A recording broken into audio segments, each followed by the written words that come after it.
Pour cette session 9, je vais vous présenter le guide explicatif qui est en cours de rédaction par la profession. Et également quelques propositions que fait le groupe de travail pour les points durs du bref incinération et des conclusions MTD. Donc le guide explicatif qui est en cours de rédaction, explanatory a une guidance document en anglais. Il est en cours de rédaction, comme je vous l'ai dit. Sa version pré-finale est attendue pour le mois d'août, donc à peu près dans les mêmes délais que la publication des conclusions MTD. Il est rédigé au niveau européen par le COEP, SWET et FEAD, et également de nombreux membres du SVDU et FNAD au niveau France participent à la rédaction de ce guide. Donc il contient des rappels du cadre légal et du contexte, des commentaires sur les points principaux et les points durs, des commentaires sur les conclusions MTD et BATEL qui le nécessitent, qui ne sont pas très clairs. Également une méthode et un formulaire pour la vérification de la mise en œuvre des MTD. C'est certainement l'annexe la plus importante pour les exploitants.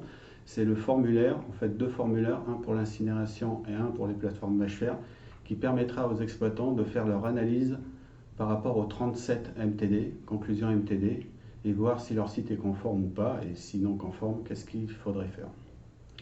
Et également, dans ce guide, des propositions pour les points durs, les points non clairs, les non-dits des MTD conclusions et du bref incinération. Le public visé est très large, donc ça va des opérateurs de l'incinérateur jusqu'aux concepteurs-constructeurs, également les maîtres d'ouvrage, les maîtres d'œuvre, les consultants qui participent à la définition et à la conception des usines, et également, pourquoi pas, les autorités compétentes, donc le ministère de l'Environnement et les DREAL. Sur ce slide, vous avez le sommaire de ce guide, qui est, comme je vous l'ai dit, quasiment finalisé, en version finale. Il y aura un document principal, une annexe 1 qui contiendra les abréviations, beaucoup d'abréviations dans le bref incinération, vous l'avez vu lors de ces sessions, NOC, OTNOC, EOT, etc. Et également les TEF, les facteurs d'équivalent toxique, pour la sommation des dioxines bromées et des PCB dioxine-like.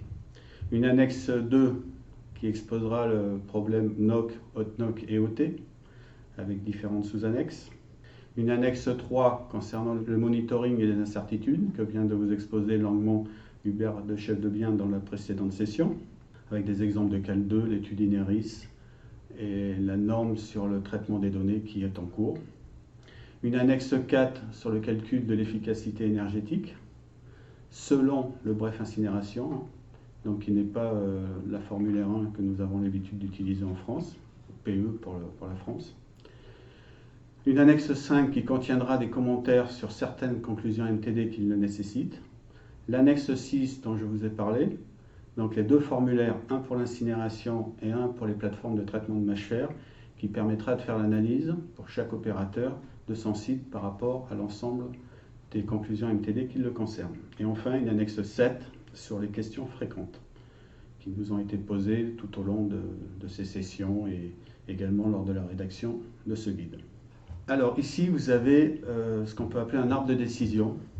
Comment évaluer la conformité d'un site par rapport aux conclusions MTD, avec différentes questions.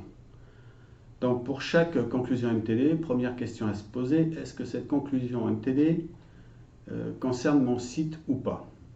Effectivement, certaines conclusions MTD peuvent concerner des installations spécifiques comme les incinérateurs déchets dangereux, les incinérateurs spécifiques de boue ou l'incinération de déchets hospitaliers. Si on n'a pas de telles installations sur son site, on n'est pas concerné. Dans ce cas-là, on l'indiquera dans le document que l'on doit remettre aux autorités de tutelle. Nous ne sommes pas concernés par cette conclusion MTD.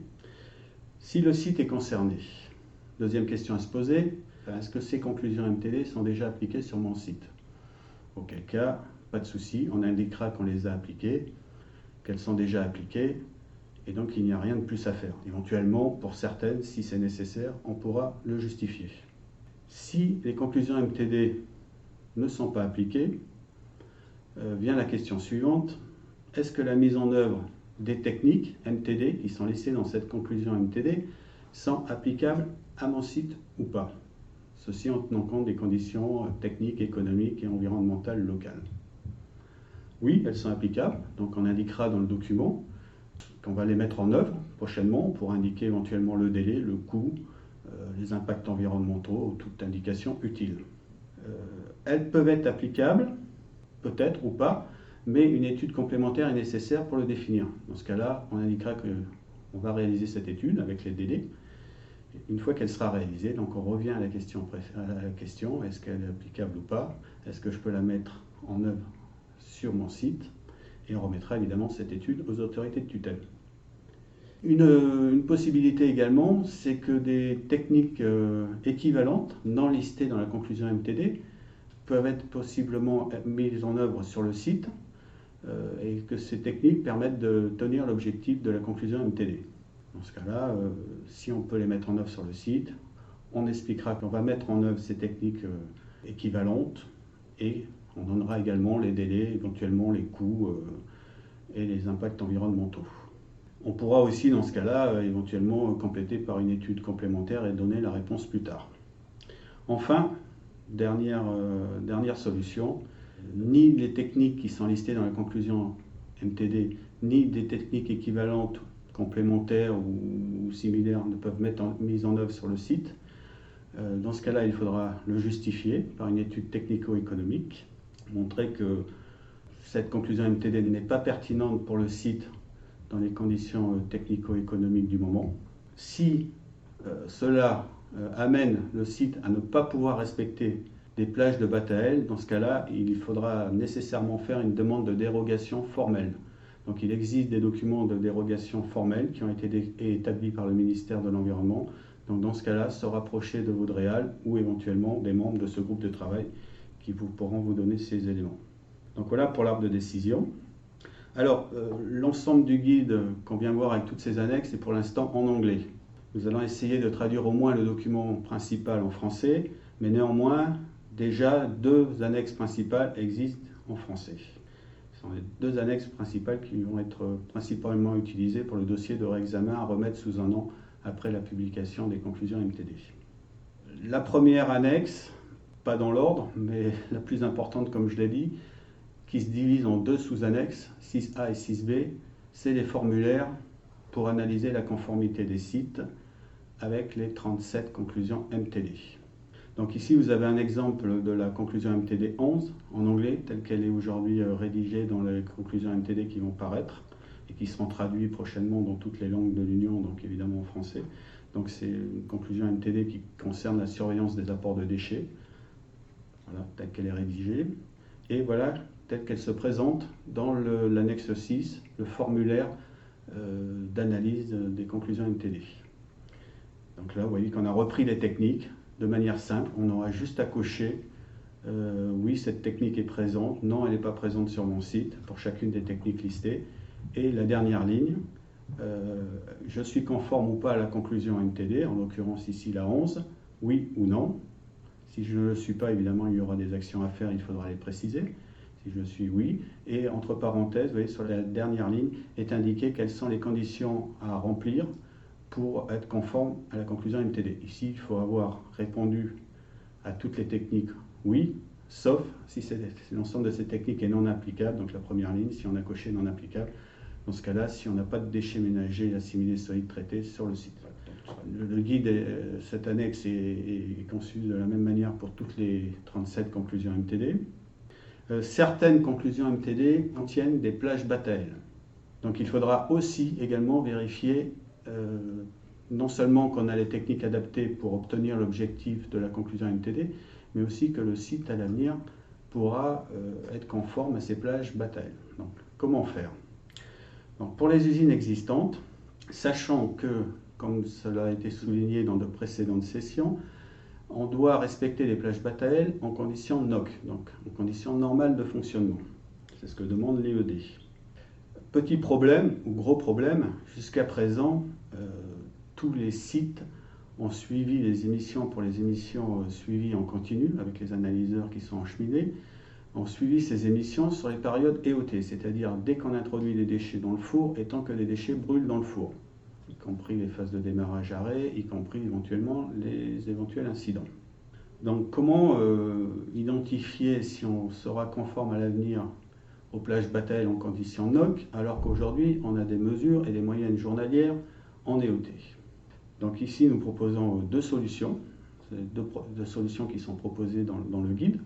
On propose donc de recueillir, de consolider toutes les mesures, toutes les moyennes journalières des 3 précédentes années, puisque les Battael ne sont que sur des moyennes journalières, et d'appliquer une des deux méthodes suivantes. Donc soit la méthode analytique, on regarde si toutes ces moyennes journalières sur les 3 précédentes années sont dans les plages Battael, auquel cas tout va bien. Mais si certaines dépassent le haut de la plage, une analyse complémentaire sera nécessaire. Donc là, il faudra faire appel à la mémoire du site, soit à la mémoire des gens, soit au cahier de quart, pour voir si certaines valeurs demi-heure qui ont conduit à ces moyennes journalières ont été mesurées pendant des conditions haute NOC ou pas. Si ça a été le cas, il faudra exclure ces moyennes demi-heure mesurées pendant les hautes NOC et recalculer les moyennes journalières. Et ensuite, on revérifiera si ces moyennes journalières avec ces conditions exclues sont bien en dessous de la valeur haute, donc dans la plage Battael. Méthode qui est applicable, mais évidemment, comme je l'ai dit, un peu difficile puisqu'il faut faire appel à la mémoire. Ce n'est pas forcément tracé sur tous les sites. Deuxième méthode plus simple, une méthode statistique. Donc là, on vérifiera que le 98e percentile de l'ensemble des moyennes journalières des 3 dernières années est dans la plage Battael. Donc dans cette méthode, en fait, on suppose que 2%, par forfait, que 2% des moyennes journalières étaient en situation haute NOC. Ce 2% n'est pas forcément sorti du chapeau, il est en fait issu de l'analyse de l'ensemble des données qui ont été collectées pour l'élaboration du bref incinération sur les 350 lignes européennes. On a fait une petite analyse, on s'est aperçu qu'effectivement ces conditions haute NOC, en moyenne, représentaient de l'ordre de 2%. Donc là, vous retrouvez un graphe que vous avez vu dans une précédente session pour expliquer pourquoi on a utilisé ces deux méthodes. Donc en fait, l'IED dit que pour respecter les plages Battael, on peut fixer des VLE qui sont dans la plage Battael. C'est le cas de gauche, en orange. Si les VLE sont au maximum à la limite haute de la plage Battael, et si on respecte ces VLE, forcément, on sera dans la plage Battael. Mais on peut aussi, cas de droite, avoir des VLE plus hautes que les plages Battael, que le haut de plage Battael. C'est le cas aujourd'hui pour les VLE que nous avons à respecter en EOT. Néanmoins, on pourra vérifier régulièrement que les moyennes en conditions normales de fonctionnement, NOC, sont bien dans les plages Battael, tout en ayant une VLE qui restera applicable au site en EOT, donc pour toutes les conditions de fonctionnement, qui sera supérieure à la plage.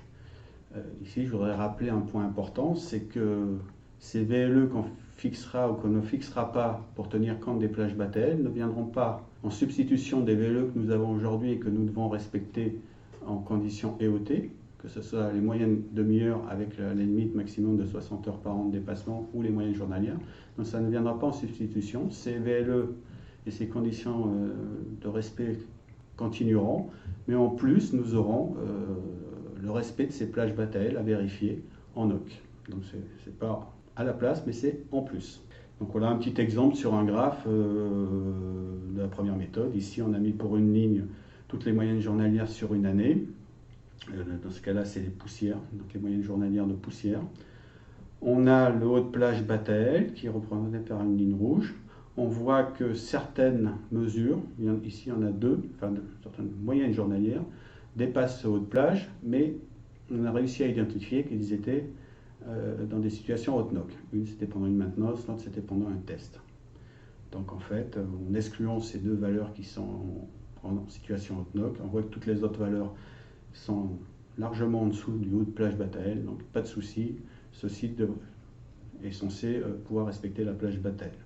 On a aussi mis en trait vert la deuxième solution qui est de regarder le 98e percentile, qui lui également, dans ce cas-là, est largement inférieur au haut de plage Battael.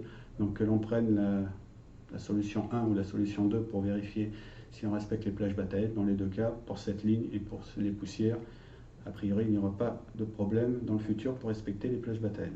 C'est une manière d'analyser à partir des données du passé. Ça, c'est pour les usines existantes. Alors pour les usines neuves, en construction ou qui vont être construites à l'avenir, évidemment, pour vérifier si on est dans les plages Battael, on n'a pas de mesure passée. Donc là, on se basera sur les garanties du constructeur ou les valeurs attendues. Tout ça, c'était pour les mesures en continu. Pour les mesures périodiques, généralement les mesures périodiques sont faites en situation NOC, donc on vérifiera simplement que tout l'ensemble des mesures périodiques sur les 3 dernières années rentrent dans les plages batailles. Pour les mesures long terme, c'est-à-dire semi-continues principalement en France sur les dioxines, également on pourra vérifier que sur la durée des 3 précédentes années, toutes les mesures étaient dans la plage bataille.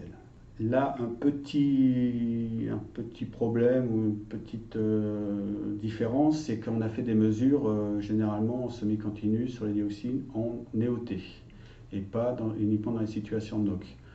Donc, un petit ajustement peut-être nécessaire. Par exemple, si on voit que certaines mesures ont dépassé le haut de plage bataille, on pourra analyser durant ces mesures, ces périodes de mesure, on a eu par exemple de nombreux démarrages arrêts. Quelqu'un on pourra dire c'est pas très représentatif de mesures en NOC et on pourra exclure éventuellement ces mesures. Pour finir, pour les émissions dans l'eau, donc pour les matières en suspension sur lesquelles c'est des moyennes journalières, on vérifiera que toutes les moyennes journalières sur les 3 années précédentes rentrent dans la plage bataille. Et pour les autres mesures, principalement les métaux, qui sont des mesures mensuelles, on regardera également sur les 3 dernières années que l'ensemble des mesures, sauf une par an, rentrent dans la plage bataille. Pourquoi sauf une par an? Parce que l'IED permet d'avoir pour ces mesures mensuelles un dépassement annuel. Si ce n'est pas le cas pour les mesures dans l'eau, si certaines mesures sont au-dessus du haut de plage bataille, on pourra également regarder si ces mesures ont eu lieu pendant des phases hot NOx, ce qui est un petit peu plus délicat pour les rejets dans l'eau que pour les rejets dans les fumées, car là on a des mesures qui sont faites. Généralement, comme ce n'est pas des mesures en continu, on a les résultats longtemps après, plusieurs semaines après, donc c'est difficile d'identifier si on a eu des hot NOx ou pas, mais néanmoins ça peut servir à l'analyse. Donc ça, c'est pour le passé, je dirais, pour l'analyse qu'on doit faire et qu'on doit remettre au DREAL pour savoir si on va respecter les conclusions MTD. Pour l'avenir, évidemment, on ne pourra pas se baser sur un forfait ou sur quelque chose d'approximatif. Il faudra à l'avenir, évidemment, que tous les sites, toutes les lignes d'incinération respectent les plages Batael en situation NOC.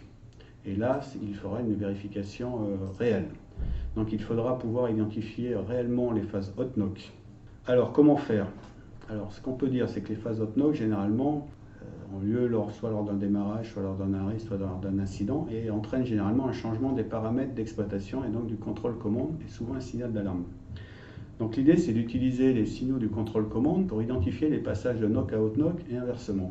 Sans intervention de l'exploitant, du chef de car. Ce n'est pas de la responsabilité du chef de car d'avoir un bouton et d'appuyer, dire ça y est, je suis en hot NOC. Ce serait lui mettre une lourde responsabilité. Évidemment, d'avoir un système automatique, ça rassurera nos autorités de contrôle. Et donc, nous avons proposé dans l'annexe 2C un fichier Excel avec plus de 200 lignes où pour les rejets dans l'air, nous proposons toutes les possibilités d'incidents et donc toutes les situations qui peuvent être hot NOC avec, pour nombreuses d'entre elles, le signal de contrôle-commande qui pourrait permettre de les identifier. Évidemment, cette liste est assez exhaustive, mais pas forcément exhaustive et sera adaptée site par site et ligne par ligne. Donc vous avez ici un exemple qui est peut-être pas très lisible, mais voilà un exemple sur quelques lignes qui concerne ici l'injection d'absorbants, charbon actif ou coque de lignite. Donc on a listé tous les incidents qu'il pouvait y avoir, mauvaise qualité de l'absorbant, problème d'injection sur l'absorbant, etc., etc. Donc les sous-ensembles et ensembles fonctionnels qui sont concernés, les causes de défaillance, les causes possibles, les conséquences, le phénomène redouté, donc l'impact sur le dépassement des VLE éventuels, la fréquence sur laquelle ça peut arriver, et le type d'hot NOC suivant la liste qui a été établie par le groupe de travail. Et dernière colonne, donc les moyens de détection automatique du contrôle-commande qui permettraient d'identifier ces situations hot NOC de manière automatique pour l'avenir. Je rappelle, ça c'est pour l'avenir, pour respecter les plages Batael en NOC à l'avenir. Alors évidemment, quelques lignes à rajouter par l'exploitant à droite, parce qu'il y a aussi une conclusion MTD qui demande d'identifier les hot NOC, donc ça peut être fait en utilisant cette annexe 2C pour chaque site, mais pas seulement de les identifier, mais aussi de les corriger, de mettre en place des moyens pour éviter qu'ils se renouvellent et avoir le moins possible de hot NOC. Donc ça, je le rappelle, c'est une conclusion MTD, vous trouverez dans les conclusions MTD. Et donc, chaque exploitant devra compléter ce tableau de colonne à droite, des mesures correctives et préventives qu'il prévoit, des procédures, les moyens techniques, etc., pour éviter que ces incidents n'arrivent.